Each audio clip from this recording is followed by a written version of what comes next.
देश में 3 मई को लॉकडाउन खत्म होने से पहले ही केंद्र सरकार ने पार्ट 3 का ऐलान कर दिया। इस बार 2 हफ्ते के लिए लॉकडाउन बढ़ाया गया और ये लॉकडाउन 17 मई तक चलेगा। गृह मंत्रालय ने इस बारे में आदेश जारी कर दिए हैं। पार्ट 3 लॉकडाउन की नई गाइडलाइन के मुताबिक सभी जोन में हवाई यात्रा, रेल, मेट्रो, इंटरस्टेट यात्राएं, स्कूल कॉलेज का संचालन, ट्रेनिंग, कोचिंग संस्थानों पर पूरी तरह से प्रतिबंध जारी रहेगा। साथ ही धार्मिक स्थल भी बंद रहेंगे।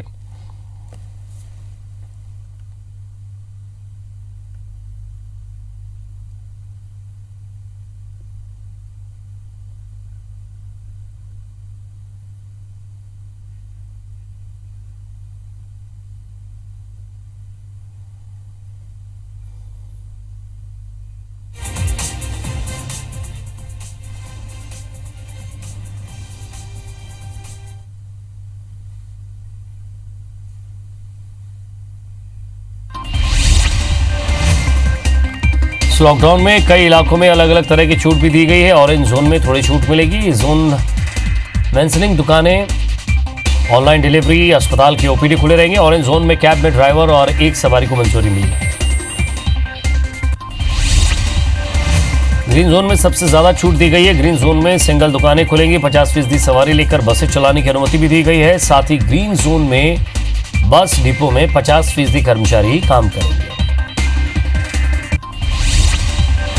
लॉकडाउन में रेड जोन में सबसे ज्यादा सख्ती बरती गई है। यहाँ कोई रिक्शा, ऑटो नहीं चलेंगे। साथ ही बाइक पर एक से ज्यादा लोग नहीं बैठ सकते हैं। लेकिन रेड जोन में भी आईटी सेक्टर और कॉल सेंटर खुलेंगे और सभी अस्पतालों की ओपीडी खोलने के निर्देश दिए गए। देश में पिछले 24 घंटे में कोरोना के 1993 मरीज बढ़ गए हैं। अब तक भारत में 35,000 से ज्यादा लोग संक्रमित हुए हैं।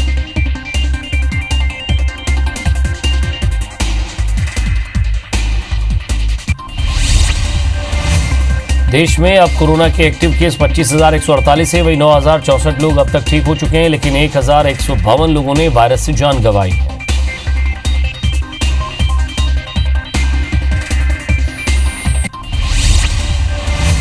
कोरोना संकट के चलते लॉकडाउन के बीच संक्रमण के आधार पर जिलों को बांटा गया है। स्वास्थ्य मंत्रालय ने देश के विभिन्न जिलों को जोन में बांटा है। देश में 130 जिलों को रेड जोन में, 284 को ऑरेंज जोन और 319 जिलों को ग्रीन जोन में डिवाइड किया गया है।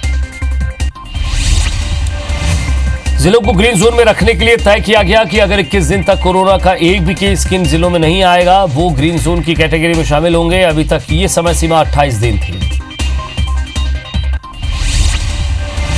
छत्तीसगढ़ की बात करें तो सिर्फ एक रायपुर जिला रेड जोन में है। कोरबा को ऑरेंज जोन में शामिल किया गया है, जबकि बाकी सभी 26 जिलों को ग्रीन जोन में रखा गया है। छत्तीसगढ़ के स्वास्थ्य मंत्री टीएस सिंहदेव ने केंद्र से जारी जोन पर कहा है कि केंद्र सरकार ने जोन को लेकर राज्य के स्वास्थ्य विभाग से परामर्श नहीं किया और किस मापदंड के आधार पर रेड, ऑरेंज और ग्रीन जोन तय किए गए हैं, ये समझ से परे है। कोरोना संकट के चलते स्वास्थ्य मंत्रालय ने जिलों को जोन में बांटा है। मध्य प्रदेश में विभिन्न जिलों को इस प्रकार जोन में बांटा है। मध्य प्रदेश में 9 जिले रेड जोन में, 19 जिले ऑरेंज जोन और बाकी 24 जिलों को ग्रीन जोन में रखा है।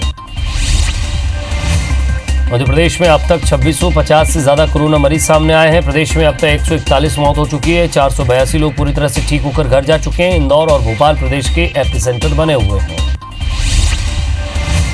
मध्य प्रदेश में 3 मई के बाद कुछ जिलों में आवाजाही को लेकर छूट मिल सकती है। प्रदेश में छोटे बाजार और दुकानें खुल सकती हैं। सभी जिलों की रिपोर्ट के आधार पर सरकार राहत देने का फैसला ले सकती है।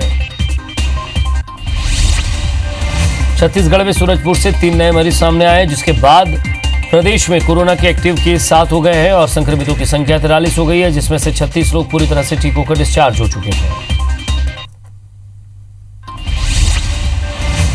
लाहौर में जिले को कंप्लीट सेफ जोन बनाने के लिए कलेक्टर ने 56 घंटे की लॉकडाउन का घोषणा की और इस दौरान जरूरी सेवाएं, मेडिकल, हॉस्पिटल और पेट्रोल पंप को छोड़कर सभी बाजार और दुकानें पूरी तरह से खुली रहेंगी। लॉकडाउन के दौरान दुर्ग जिले में अल्टरनेट मार्केट खोले जाने के लिए व्यापारियों ने जिला प्रशासन से सुझाव भेजा है और इस पर कलेक्टर ने जल्द अमल में लाने की बात कही है। बहुत जल्द इस पर निगम कमिश्नरों से चर्चा कर योजना तैयार करने की बात कही है। लॉकडाउन में कई तस्वीर देखने को मिल रही है। 150 किलोमीटर का सफर तय करके अपने गांव पहुंचने की जद्दोजहद करते 3 परिवार 4 दिन से लगातार चल रहे हैं। आगर में लॉकडाउन के दौरान पिछड़ी बस्तियों में रहने वाले गरीबों की हालत बदतर होती जा रही है। निःशुल्क वितरित की जा रही खाद्य सामग्री को पाने के लिए लोग वाहनों के पीछे दौड़ लगाते हुए दिख रहे हैं। इस दौरान सोशल डिस्टेंसिंग की भी जमकर धज्जियां हुई।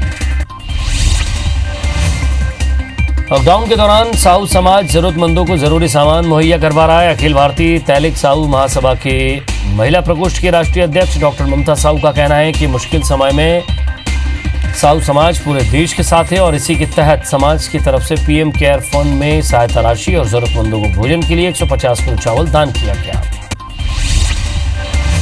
इंदौर की एक छात्रा ने अपने चेहरे पर विशेष पेंटिंग बनाकर कोरोना वॉरियर्स की हौसला अफजाई की है। इंदौर की छात्रा पूजा पवार ने कॉस्मेटिक साधनों का उपयोग कर अपने चेहरे पर भारत का नक्शा बनाया। दुनिया भर में 33,04,381 कोरोना संक्रमित मरीज सामने हैं, जिनमें से 2,33,000 से ज्यादा की मौत हो चुकी है। अब तक 10,39,000 लोग ठीक भी हो चुके हैं। अमेरिका के राष्ट्रपति डोनाल्ड ट्रंप ने कोरोना वायरस को लेकर एक बार फिर से WHO पर निशाना साधा है। ट्रंप ने संगठन पर चीन के लिए जनसंपर्क एजेंसी की तरह काम करने का आरोप लगाया। ट्रंप ने कहा कि मुझे लगता है कि विश्व स्वास्थ्य संगठन को शर्म आनी चाहिए।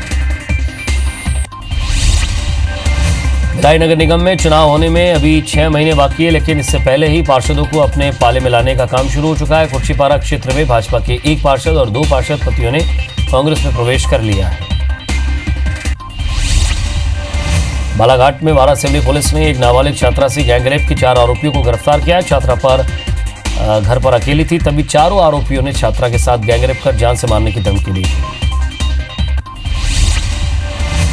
डबरा के छात्रावास के पास 3 अज्ञात लोगों ने एक 6 वर्षीय मासूम का अपहरण करने का प्रयास किया। अपहरणकर्ताओं की पूरी करतूत सीसीटीवी कैमरे में कैद हो गई। सूचना पर एएसपी मौके पर पहुंचकर मामला दर्ज करने पहुंचे। गाडरवाड़ा में नर्मदा नदी ककराव घाट में 2 प्रेमी जोड़ों ने नदी में छलांग लगाकर अपनी जीवन लीला समाप्त कर दी। दोनों युगल जोड़ों का शव नर्मदा नदी के घाट पर मिला। गाडरवाड़ा तहसील की ग्राम पंचायत ककरिया की दोनों निवासी हैं। दोनों की लाश मिलते ही क्षेत्र में सनसनी फैल गई। पुलिस मामले की जांच में जुटी है। भिंड शहर के विकास मार्केट में एक बूट हाउस सहित 3 दुकानों में अचानक आग लग गई। आग लगने से लाखों का माल जलकर खाक हो गया। सूचना मिलने पर फायर ब्रिगेड की गाड़ियां मौके पर पहुंची।